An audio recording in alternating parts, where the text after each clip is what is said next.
Esta es una producción de Grupo Fórmula. Encuentra más contenido como este en radioformula.mx.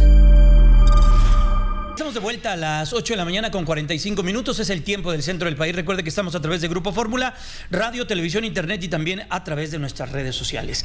La semana pasada le entramos al tema del etiquetado frontal, estos cambios a la NOM 051 que tiene que ver con productos con exceso calórico, un cambio que se dio, que se ha venido dando desde el 2010 y ha sido fuerte, ha sido de estiras y aflojas, ha sido muy intenso en información y hay que hablar con las partes. La semana pasada tuvimos la oportunidad de platicar aquí en este espacio con con México, con la parte de la iniciativa privada que está a favor de una parte del etiquetado, pero ellos señalaron lo que escuchamos aquí hace unos días, que no registraron la discusión en los parlamentos abiertos, que la decisión de la Secretaría de Economía y la Secretaría de Salud no había sido del todo consensuada con ellos. Así que bueno, pues se ha dado mucho de qué hablar y ha habido mucho en este tema. Ahora, como obligación y como medio de comunicación, tenemos la obligación también de escuchar la otra parte, lo que viene por las personas, estas organizaciones que promueven un etiquetado como se está planteando y como se va a tener en algunos meses. Está con nosotros aquí en el estudio Alejandro Calvillo, él es director del Poder del Consumidor. Ya hemos hablado con él en algunas ocasiones en temas de automóviles y en temas que tenemos nosotros como consumidores. A final del día, todos somos consumidores, todos tenemos derechos y también todos tenemos obligaciones. Alejandro, qué gusto tenerte. Buenos días. Muchas gracias, Jaime, por la privilegio poder platicar contigo. A ver, ¿qué pasó en la discusión? ¿En dónde está la discusión? Porque hemos visto, hemos leído, hemos atendido reportajes. ¿Qué sucedió en la discusión del etiquetado? Bueno, se siguió el proceso que no se siguió en el etiquetado que ya tenemos actualmente. El etiquetado que tenemos actualmente es un etiquetado que se estableció como obligatorio en 2014, que se conoce como GDA, Guía Diaria de Alimentación. Bueno, ese etiquetado ya lo empezó a introducir la industria en 2010-2011. Okay. Ellos lo introdujeron de manera voluntaria. En 2014 se pone de manera obligatoria como parte de la estrategia contra la obesidad, a pesar de que el Instituto Nacional de Salud Pública había evaluado ese etiquetado y ni los estudiantes de nutrición lo entendían, ¿no? Y no lo usamos, sabemos todos que ese etiquetado no lo usamos. Entonces, de 2014 a 2019 pasan 5 años y las normas se tienen que revisar cada 5 años. Okay. Entonces, 2019 viene la revisión de la norma y se sigue un proceso, ahora sí, con un grupo de trabajo, porque en 2014 no hubo grupo de trabajo, que fue una cuestión que nosotros denunciamos. En ese grupo de trabajo estuvo muy representada la industria, ¿sí? Y llegamos a acuerdos firmados en actas que ya que se publique la norma, se van a poder tener acceso por derecho a la información. Y llegamos a acuerdos en 175 numerales de 176. ¡Wow! Con la altísimo. Industria, altísimo. Entonces, que digan que no fueron tomados en cuenta, ahí estuvieron y ahí firmaron. Lo que pasa es que un proceso fue el que se dio ahí y después fue la reacción cuando en el numeral que ellos no estaban de acuerdo, no hubo acuerdo, pasa a votación en lo que es el Comité Nacional de Normalización y ahí se vota a favor del proyecto original. Entonces, ese es el proceso. ¿Y ahí qué es lo que hay? Pues hay una diferencia muy grande. Por ejemplo, se pone unas leyendas de que contiene edulcorantes no recomendables para niños o contiene cafeína, ¿sí? Estas son recomendaciones que hay a nivel internacional que no se han puesto en etiquetados, pero en un caso como el de México, ¿no? Hay que proteger a los niños de la cafeína y de los edulcorantes. Claro. Eso se acordó. Es un ejemplo, se acordó en el grupo de trabajo, pero ahora desconocen ese acuerdo los líderes empresariales. Lo que más importa es el tipo de etiquetado. Exacto. ¿Sí? Que es un tipo de etiquetado que ya está en Chile con muy buenos resultados. En Perú empezó este año, en Uruguay está entrando el mes que entra, que son estos octágonos, ¿sí? Que dicen, en el caso de México, exceso azúcar, exceso grasas, exceso sodio, exceso calorías. Eso lo entienden los niños en México, está comprobado en grupos de enfoque, ¿no? Y también como se comprobó en otros países. Alejandro, ¿cómo se va a implementar? Porque nos han dicho también que, por ejemplo, un producto que diga exceso o alto en calorías o alto en azúcar, no va a tener o tendrá la información de por qué tiene ese exceso y en dónde lo tiene y qué porción va a tener. Si yo, por ejemplo, si yo estoy comprando unas pastillas Halls, permíteme decir la marca, cada plastiquito de la pastilla va a tener que tener esa etiqueta, lo va a tener que tener solamente el grueso de las 5 pastillas. ¿Qué va a pasar? Porque ha habido también mucha información en ese entorno. Hay mucha desinformación en esto. Es decir, el paquete va a tener los sellos, ¿sí? Se ha dicho mucho este tema de que no te vamos a dar... Con el nuevo etiquetado la gente no va a tener información sobre la porción.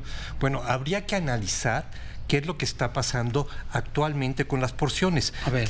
Mira, aquí tenemos dos tipos de galletas muy parecidas. Esto lo vamos a poner ahorita en la pantalla. Sí. A ver, estas triquitraques y vamos a decir la marca, los otros que están ahí, ¿no? Bueno, Y bueno, ¿qué te dice? Uno te dice que tiene 170 gramos y el otro te dice que tiene 142 gramos, ¿no?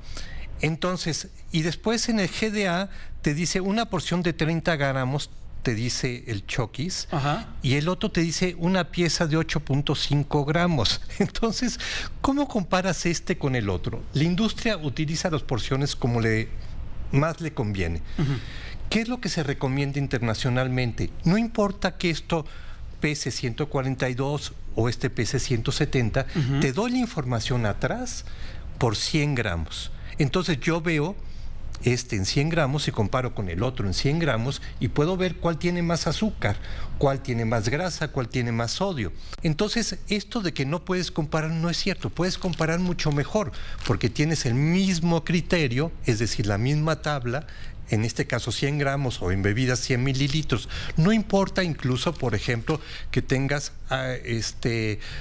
un chicle, ¿no? Que era uno de los ejemplos que ponen. Bueno, un chicle, normalmente los chicles están llenos de azúcar, ¿no? Los tradicionales. Sí.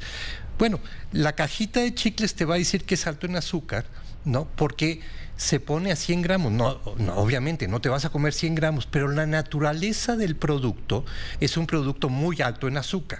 Ese es el sentido y eso es lo que recomiendan los organismos internacionales. ¿Qué porcentaje de la superficie del producto tiene que llevar el etiquetado? Es muy parecido a lo que estamos viendo nosotros. Se establece de acuerdo a la dimensión de la etiqueta.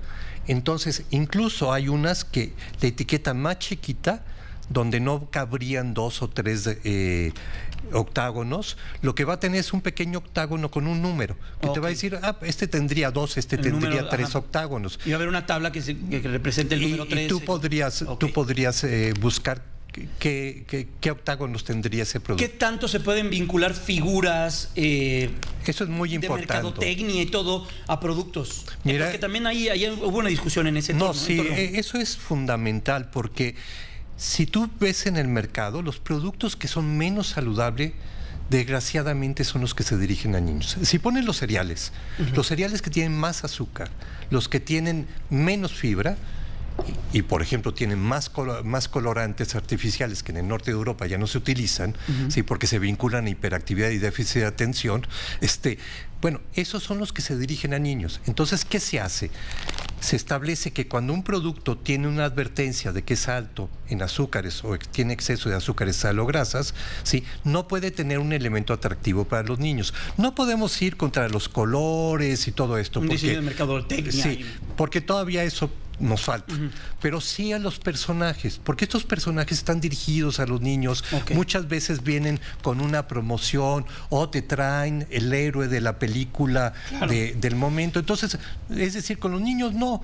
O sea, los padres deben elegir los productos y no traten de que el niño demande la compra del producto. Alejandro, yo he seguido y he escrito en la columna que tengo la oportunidad de hacer en el Heraldo de México del tema.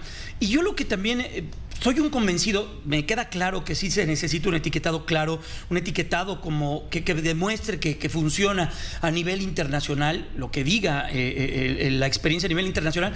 Pero ¿qué hay de lo otro? Sabemos que la obesidad es un tema multifactorial, lo hemos hablado, aquí han estado especialistas diciéndonos que la obesidad es un tema multifactorial. ¿Dónde está la actividad? ¿Dónde está el poder del Estado mexicano? ¿Dónde está todos los demás agentes que deben de atender un problema que hoy es un tema muy serio de salud pública en México, que es la obesidad? México tiene uno de los niveles más altos de sobrepeso y obesidad en el mundo, y entre los países de población grande, es decir, de más de 40 millones de habitantes, tenemos la mayor mortalidad por diabetes. Y si tú ves cuál es la causa, sí hay muchas causas, pero la principal es el consumo de alimentos altos en azúcares, grasas y sal. Hay un estudio de la Organización Panamericana de la Salud sobre todos los países de América Latina que muestra claramente, entre mayor consumo de alimentos ultraprocesados, mayor es el índice de masa corporal, es decir, mayor sobrepeso y obesidad. Entonces, la recomendación es, hay que comer más frutas, verduras, cereales integrales, ¿no? Porque ahí está la salud. Tenemos que bajar el consumo de estos alimentos muy altos. ¿Y el sedentarismo? Y el sedentarismo es... La actividad física es fundamental para la salud, pero no puedes tú combatir la obesidad con actividad física si no entras de lleno a cambiar la dieta. Pues Alejandro Calvillo, un privilegio poder platicar contigo. Era también obligado tener la parte de ustedes, escuchar también lo que ustedes han estado impulsando en torno a este particular del etiquetado. Muchas gracias y bueno, pues estamos aquí a la orden. Cualquier cosa, estamos aquí. Muchas gracias. Que estés muy bien. Es Alejandro Calvillo, el director de El Poder del Consumidor. Nos vamos, los dejamos en Radio Fórmula. Seguimos una hora más todavía por Telefórmula, 3 minutos y ya a las 9.